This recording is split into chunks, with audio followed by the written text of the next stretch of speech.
अस्सलाम वालेकुम। आज लेक्चर नंबर 26 है हमारी ग्रुप थ्योरी की लेक्चर सीरीज़ का, और आज हमने चैप्टर नंबर 4 स्टार्ट करना है, that is about factor groups. लेकिन फैक्टर ग्रुप्स को स्टडी करने से पहले हमें नॉर्मल सब ग्रुप्स का आइडिया होना चाहिए, और नॉर्मल सब ग्रुप्स को स्टडी करने से पहले भी हमें एक और कॉन्सेप्ट है जिसको कॉन्जुगेसी क्लासेस कहा जाता है, उसको हम पहले सीखेंगे, देन हम बाकी चीज़ें डिस्कस करेंगे। तो किसी भी ग्रुप के दो एलिमेंट्स, फर्ज करें आप इसको एक्स और वाई कह देते हैं, let x y belongs to G, ये दोनों आपस में कॉन्जुगेट कब होंगे? ठीक है, एक्स और वाई कोई भी दो एलिमेंट है हमारे पास ग्रुप के, प्रॉपर वैसे जरा लिख लेते हैं। Then X and Y are set to be conjugate. ठीक है, X and Y are set to be conjugate if one of them, let's say मैं y को कहता हूँ ये g इनवर्स एक्स जी की फॉर्म में लिखा जा सके for some g belongs to G. जो g है ये भी ग्रुप का ही एलिमेंट होगा। ठीक है, अगर किसी ग्रुप के एक एलिमेंट को इस फॉर्म में लिख सकते हैं y is equal to g inverse x g, ठीक है, देन हम क्या कहेंगे कि y और x हैं दोनों आपस में एक दूसरे के कॉन्जुगेट हैं। ठीक है, ये कॉन्जुगेट, अब इसी को यूज़ करते हैं आगे हम कॉन्जुगेसी क्लास डिफाइन करेंगे। जो हमारी नेक्स्ट डेफिनेशन है दैट इज कॉन्जुगेसी क्लास। ठीक है, ओके, अगेन फर्स्ट करें जी आपके पास एक ग्रुप है जिसको हमने एज यूजुअल जी का नाम दिया है। ठीक है, और एक्स कोई एक एलिमेंट है इस ग्रुप जी का। देन वो तमाम एलिमेंट्स को, अच्छा, कॉन्जुगेसी क्लास को डिनोट करते हैं जी एक्स और सुपरस्क्रिप्ट में जी लिख देते हैं, या जो भी ग्रुप होगा उसको लिख देंगे। That is equal to G inverse x G, such that G कोई भी एक एलिमेंट है आपके पास ग्रुप का। ठीक है, for some G belongs to G। तो ये एक्स जी है, ये कॉन्जुगेसी क्लास है एक्स की इस ग्रुप में, जिस ग्रुप को भी हम बात कर रहे हैं, जिसको जो भी हमने लिया होगा ग्रुप। ठीक हो गया, ओके। अब आगे इसके कुछ प्रॉपर्टी प्रोपोजिशंस वगैरह कुछ रिजल्ट्स हैं जो हमें इसके बारे में मज़ीद इंफॉर्मेशन देते हैं, वो भी स्टडी कर लेते हैं जी। ओके, तो प्रोपोजिशन हमारे पास ये है जी, आपके पास लेट्स से दो एलिमेंट्स हैं आपके पास एक्स और वाई किसी एक ग्रुप के, जिसको हमने एक्स और वाई से नोट किया, जी ग्रुप है। ठीक है, देन इन दो एलिमेंट्स की जो कॉन्जुगेसी क्लासेस, अच्छा ये दो एलिमेंट्स आर्बिट्रेरी हैं, ये ग्रुप के किसी भी दो एलिमेंट्स के लिए आगे जो हम जो कंडीशन लिखने लगे ये सेटिस्फाई करेगी। ठीक है, then either the conjugacy classes of x and Y are equal, यानी कि x g is equal to y g होगा, या फिर ये डिसजॉइंट होंगी। तो इससे मिलती जुलती बात हमने लास्ट लेक्चर में भी आई थिंक स्टडी की, सेकेंड लास्ट में, को सेट्स के लिए लिंक तो नहीं है वैसे मैं बता रहा हूँ। अच्छा जी, दो कॉन्जुगेसी क्लासेस आपस में या तो इक्वल होंगी या इनका या डिसजॉइंट होंगी, यानी कि इनमें कुछ भी कॉमन नहीं होगा। ठीक है, ओके। तो अब इसी से आगे एक छोटा सा रिजल्ट लिखता है, उसको हम क्रोलरी की सूरत में आगे लिख लेते हैं अपने पास। ये जो प्रोपोजिशन अभी हमने लिखी है, इससे हमें एक और छोटी सी बात पता चली है, उसको भी लिख लेते हैं जरा। एवरी ग्रुप, कोई भी ग्रुप लें आप, is basically the union of conjugacy classes. Every group is the, तो एवरी ग्रुप, कोई भी ग्रुप है वो यूनियन होगा कॉन्जुगेसी क्लासेस का,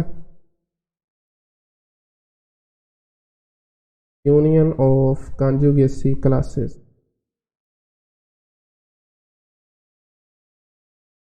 ठीक है, और जो डिस्टिंक्ट कॉन्जुगेसी क्लासेस होंगी वो आपस में इनफैक्ट डिसजॉइंट होंगी, and distinct conjugacy classes, CS in short लिख रहा हूँ मैं, आर डिसजॉइंट। ठीक है, ये ऊपर वाली हमने प्रोपोजिशन लिखी है, ये थ्योरम है, इससे हमें ये एक छोटा सा रिजल्ट मिला है। ओके, अच्छा, अब चूँकि हमने कह दिया ये कि कोई भी ग्रुप है वो यूनियन होगा कॉन्जुगेसी क्लासेस का, और जो डिस्टिंक्ट कॉन्जुगेसी क्लासेस हैं वो आपस में डिसजॉइंट होंगी। अच्छा, अभी इससे एक न्यू डेफिनेशन सीखते हैं जरा। डेफिनेशन हमारे पास ये है कि आपके पास कोई भी ग्रुप है, लेट्स से मैं जी कहता हूँ, ठीक है, ये कॉन्जुगेसी क्लासेस के यूनियन में लिखा जा सकता है, x1g union x2g and up till जितनी भी आपको कॉन्जुगेसी क्लासेस है। लेट्स से मैं कहता हूँ जी l कॉन्जुगेसी क्लासेस है, l कोई भी नंबर होगा, हमेशा ये कॉन्जुगेसी क्लासेस के यूनियन में लिखा जाएगा। x1 टू xl ये बेसिकली क्या है, इधर x1 से xl are the representatives of conjugacy classes. ठीक है, x1 से xl तक जो ग्रुप के एलिमेंट्स हैं इनको हम कहेंगे ये रिप्रेजेंटेटिव्स हैं कॉन्जुगेसी क्लासेस के, कॉन्जुगेसी क्लासेस। ठीक है, ओके। सो इसी आइडिया को मज़ीद समझने के लिए हम एक एग्जांपल भी कर लेते हैं। एग्जांपल नंबर 1,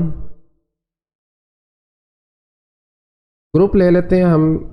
लेट्स से हमने एक पढ़ा हुआ ग्रुप जी डाइहाइड्रल ग्रुप, और हम लेते हैं जो डाइहाइड्रल ग्रुप जिसका ऑर्डर है 6। ठीक है, क्विकली तरह इसके एलिमेंट्स भी लिख लेते हैं, 2 एलिमेंट्स से जनरेट होता है, ऑलरेडी कई मरतबा डिस्कस कर चुके हैं। एक्स क्यूब आइडेंटिटी आ जाएगा और वाई स्क्वायर आइडेंटिटी आ जाएगा। इसके साथ साथ हमारे पास एक्स वाई जो है वो इक्वल होगा वाई एक्स इनवर्स के, ये वाई एक्स स्क्वायर भी लिख सकते हैं, एक ही बात है। ठीक है, तो हम बहरहाल इनवर्स ही लिखते हैं। ओके, अब देखें इसमें 6 एलिमेंट है टोटल, लिखने की जरूरत नहीं है मुझे। अब हम इसकी कॉन्जुगेसी क्लासेस फाइंड करेंगे और इसकी कॉन्जुगेसी क्लासेस के यूनियन में इसको देखेंगे कैसे लिखा जा सकता है। हम स्टार्ट करते हैं एक्स से। एक्स को हम रिप्रेजेंटेटिव मानते हुए इसकी कॉन्जुगेसी क्लास फाइंड करते हैं। तो जी ही लिख लेते हैं, आप ऊपर D6 भी लिख सकते हैं। ये बेसिकली हमने फाइंड आउट करनी है। इसके लिए 1 बाय 1 आपने ग्रुप के एलिमेंट को लेफ्ट राइट रखना है, एक तरफ इन्वर्स रखना है, दूसरी तरफ सिंपल एलिमेंट। जैसे 1 को रखा है अगर आइडेंटिटी को, E inverse X E is equal to क्या आ जाएगा, सिंपली एक्स आ जाएगा हमारे पास। ठीक है, ई है ना, तो उससे ग्रुप की प्रॉपर्टी है बेसिकली। ओके, तो नेक्स्ट हमारे पास एक्स आता है, इस ग्रुप के एलिमेंट एक्स इनवर्स एक्स और साथ में एक और एक्स। ठीक है ना, इसको हम जी के तौर पे ले रहे हैं, एक्स इनवर्स को और एक्स को। ये किसके इक्वल आ जाएगा जी, ये सिंपली एक्स के इक्वल आ जाएगा। इसी तरह आप एक्स इनवर्स एक्स स्क्वायर ले, एक्स स्क्वायर का इनवर्स के साथ एक्स लिखें और साथ में एक्स स्क्वायर लिखें। ये ऑलरेडी कंप्यूटेशन इस तरह की हम कई मरतबा कर चुके हैं, तो मैं इसका डायरेक्टली आंसर लिख देता हूँ यहाँ पर। इसका आंसर भी हमारे पास एक्स आएगा, ये दोनों मिलके 1 हो जाएगा। एक्स क्यूब की आइडेंटिटी जो भी कहें आप, और एक्स की पावर -2 होती है एक्स की। क्यों होती है, आई सपोज कि आपको पता है ये। ओके, एक्स स्क्वायर भी आ गया। अब आगे हमारे पास एलिमेंट आता है वाई, तो Y inverse X Y. X की कॉन्जुगेसी फाइंड कर रहे हैं, एक्स की कॉन्जुगेसी क्लास, तो एक्स को दरमियान में रखना है, साइडों पर हमने जो भी एलिमेंट हम चेक करना चाह रहे हैं वो रखेंगे। अब देखिए एक्स वाई किसके इक्वल है जी, वाई एक्स इनवर्स के, तो एक्स वाई की जगह वाई एक्स इनवर्स पुट कर दो। Y y inverse is equal to identity आ जाएगा, और एक्स इनवर्स किसके इक्वल होता है, एक्स स्क्वायर के, तो ये एक्स स्क्वायर आ गया। ठीक है, इसी तरह से आप बाकी एलिमेंट भी रख के देखें, जैसा कि एक्स वाई है हमारे पास, एक्स वाई का इनवर्स आ जाएगा, दरम्यान में एक्स ही रहेगा क्योंकि एक्स की कॉन्जुगेसी क्लास फाइंड कर रहे हैं, और साथ में फिर एक्स वाई आ जाएगा। अब देखें ये ए बी का इनवर्स है ना, तो हम पढ़ चुके हैं प्रॉपर्टी, ए बी का इनवर्स होता है बी इनवर्स ए इनवर्स के इक्वल। सिंपली आ जाएगा वाई इनवर्स इनवर्स एक्स और ये एक्स वाई। ठीक है, अब देखें ये एक्स और ये एक्स आपस में आइडेंटिटी हो जाएगी, हमारे पास पीछे फिर बचेगा एक्स वाई की जगह दोबारा लिख दें वाई एक्स इनवर्स। एक वाई इनवर्स पहले ही था, दूसरा एक्स वाई की जगह वाई एक्स इनवर्स आ जाएगा। अब देखें वाई और वाई इनवर्स आपस में आइडेंटिटी हो जाएगी, और एक्स इनवर्स है जो एक्स स्क्वायर के इक्वल आ जाएगा। ठीक है, इसी तरह से अगला एलिमेंट देखें आप।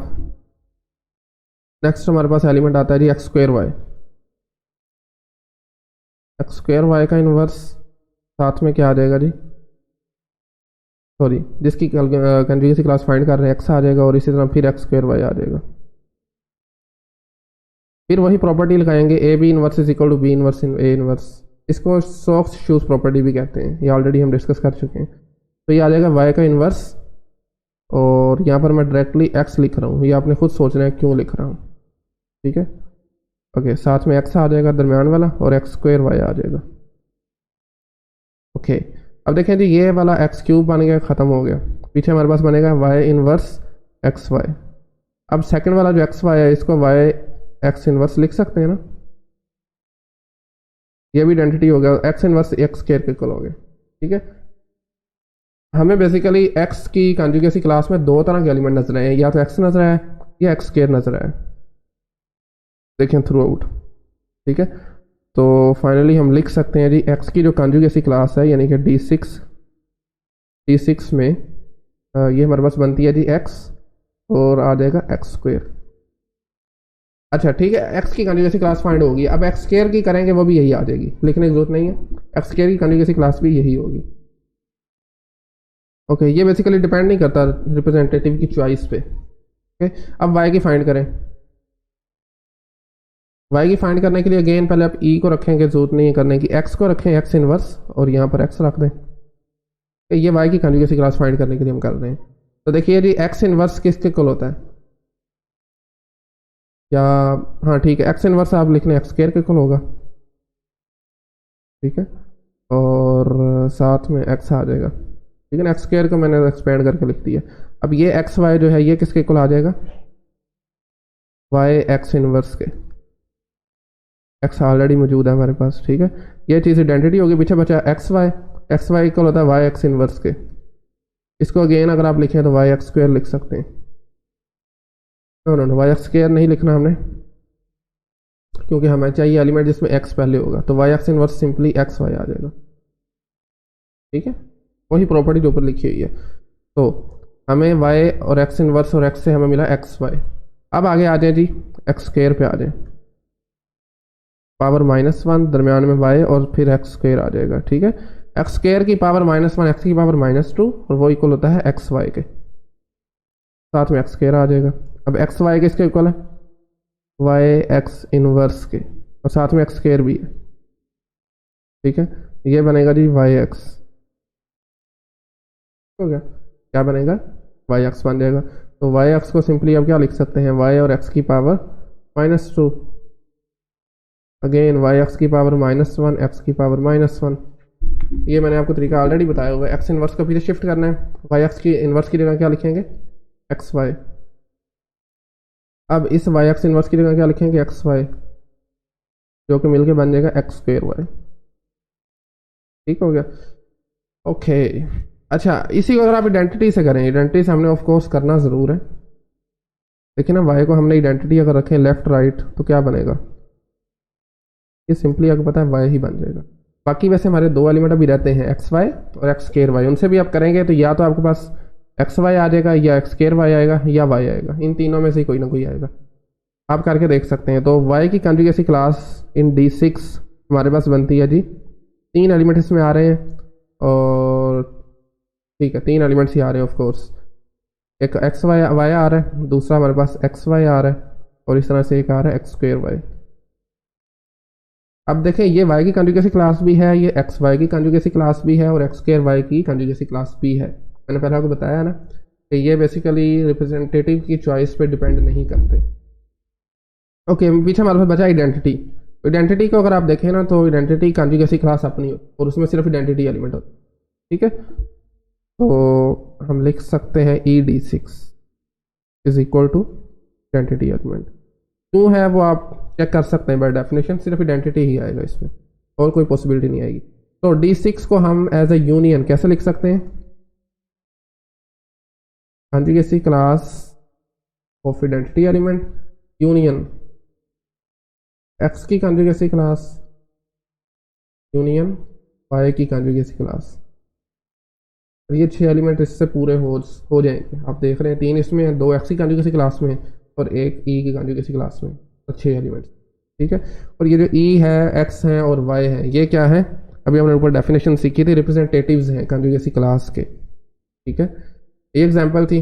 और इसी तरह से अगर आपके पास ग्रुप अबिलियन है ना, और जिसके तमाम एलिमेंट्स कम्यूट करते हैं, उसकी कॉन्जुगेसी क्लास क्या बनेगी देख सकते हैं आप। जैसा कि अगर मैं यहाँ पर साइक्लिक ग्रुप है, छोटी सी एग्जांपल के तौर पर हम साइक्लिक ग्रुप ले लेते हैं। आज की एग्जांपल नंबर 2 C3 लेट से ले लेते हैं जी, सिंपल सा 1x² आपको पता है x की वैल्यू यहाँ पर क्या है, बहरहाल ज़्यादा डिटेल में नहीं जा रहे हम। इसमें जो आपकी C3 की कॉन्जुगेसी क्लास बनेगी ना, वो आपकी बनेगी 1C3 union XC3 union x² C3। क्यों ऐसा है, देखिए जी हर एलिमेंट की कॉन्जुगेसी क्लास का ऑर्डर जो है वो एक होगा, हर एलिमेंट की कॉन्जुगेसी क्लास में एक एलिमेंट होगा। क्योंकि आपस में एलिमेंट्स कम्यूट कर लेंगे ना, तो आप बाय डेफिनेशन अगर आप पुट करें वहाँ पर तो आपका सिर्फ वही एलिमेंट आएगा जो आप जिसकी आप कंटीन्यूअस क्लास फाइंड करना चाह रहे हैं। ठीक है, ये आप करके देख सकते हैं। और आज के लेक्चर के लिए आई थिंक टाइम काफ़ी हो गया, यहीं पे फाइंड आउट करते हैं इंशाल्लाह। इस नेक्स्ट लेक्चर में हम सीखेंगे नॉर्मल सब ग्रुप से रिलेटेड। ठीक है, तो थैंक यू वेरी मच।